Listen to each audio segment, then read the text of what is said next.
मित्रों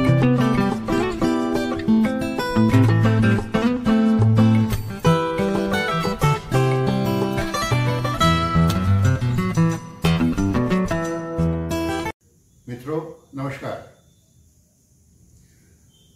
अमेरिका के चुनाव का परिणाम आने वाला है, लेकिन हमारी बात कुछ और है। मैं बात करना चाहता हूं रिपब्लिक टीवी के editor in chief Arnab Goswami की चुपचाप हुई गिरफ्तारी की।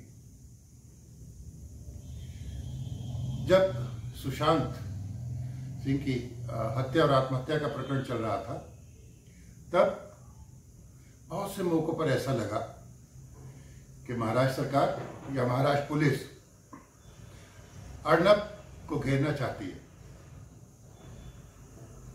थोड़े दिन बाद टीआरपी रेटिंग का मामला उछला, तब भी ऐसा लगा कि शायद किसी न किसी बहाने अर्नब गोस्वामी को घेरा जाएगा। अफसोस ये है कि इस लोकतांत्रिक देश में पत्रकारिता को चौथा स्तंभ कहा जाता है। जो आज अर्नब गोस्वामी के साथ हुआ वो कहीं से भी लोकतांत्रिक मूल्यों के अनुकूल नहीं है। अभी तक मुख्य धारा का जितना भी मीडिया है, यानी कि इलेक्ट्रॉनिक मीडिया, सिवाय रिपब्लिक टीवी के किसी भी मंच पर इसको नहीं उठाया गया।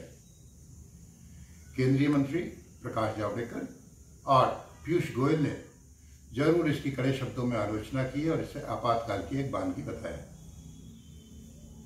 अर्नब गोस्वामी एक अलग तरह की पत्रकारिता करते हुए सुर्खियों में आए और छा गए।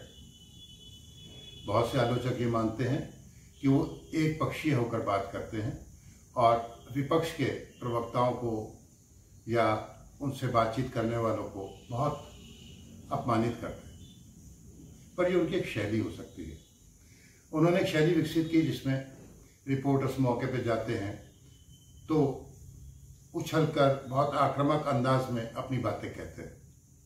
रिया चक्रवर्ती के समय पे इन सब कदमों की बड़ी आलोचना हुई और मीडिया में ये चर्चा का विषय बना रहा।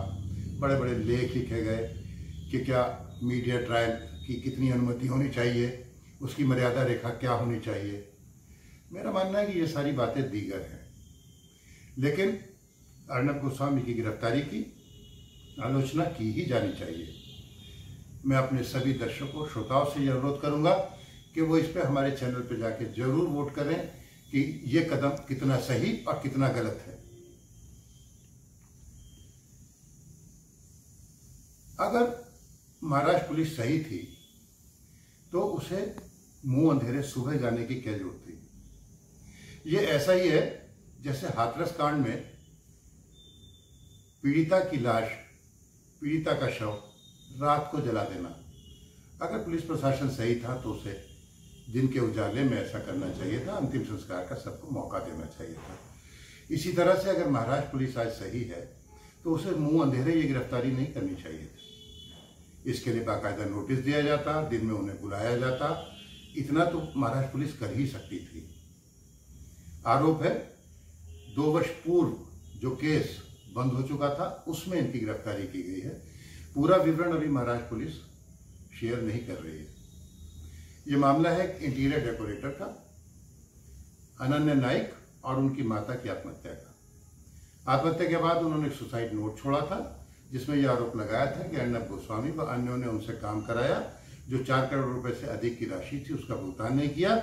इससे इस तनाव में आकर अनन्या ने आत्महत्या की थी। मैं आपसे अनुरोध करूंगा कि इस पर अपनी राय जरूर व्यक्त करें। अब आज जो सबसे गर्म मुद्दा है अमेरिकी चुनाव का, उसमें मैं आपको बता दूं कि ट्रंप फिलहाल बाइडेन से कम 50 इलेक्टोरल वोट से पीछे है। हालांकि अभी 2 बड़े राज्यों के इलेक्टोरल वोट की गिनती बाकी है। ट्रंप ने 4 घंटे पहले ट्वीट करके अपनी जीत भी मान ली है, पर वो ये भी कह रहे हैं कि अगर कोई गड़बड़ी हुई तो हम सुप्रीम कोर्ट जाएंगे। क्या आपको ऐसा नहीं लगता ये ऐसा ही है जैसे भारत में चुनाव हारने वाले ईवीएम में गड़बड़ी का आरोप लगाते रहे। मध्य प्रदेश में दिग्विजय सिंह ने अभी से कहना शुरू कर दिया है कि ईवीएम में गड़बड़ी है। ये सबको मालूम है कि मध्य प्रदेश के चुनाव में, उपचुनाव में कांग्रेस की राह आसान नहीं है। कोई चमत्कार ही उसे अपेक्षा के अनुरूप नतीजे दिला सकता है। इसी प्रकार ट्रंप का ये कहना कि गड़बड़ी हुई तो हम सुप्रीम कोर्ट जाएंगे, कहीं ना कहीं उनके मन में कहीं हार की आशंका पनप रही है, ऐसा लगता है। मेरा आपसे अनुरोध है कि अर्नब गोस्वामी की गिरफ्तारी सही है गलत, कृपया इसकी राय जरूर दें। धन्यवाद।